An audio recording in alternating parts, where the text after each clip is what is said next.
Lah, esok sekolah. Cepat banget anjay. Perasaan Pak Rahmat Mamat Tung merupakan anomali yang sangat menyeramkan.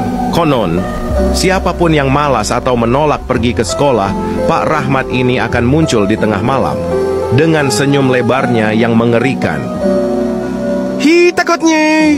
Ia mengetuk pintu kamar korban. Jika pintu dibuka, ia akan memaksa korban belajar semalaman tanpa henti menulis, "Lah, esok sekolah." Cepat banget anjay. Perasaan baru aja libur kemarin, sudah sekolah lagi. Hai, semalas sekali. Anomali sekolah muncul tiap awal masuk sekolah. Ia berjalan dari hutan sambil bernyanyi, "La la la la la la," dengan lidah panjang dan mata melotot. Siapapun yang bolos sekolah hari itu akan didatangi malam harinya. Katanya,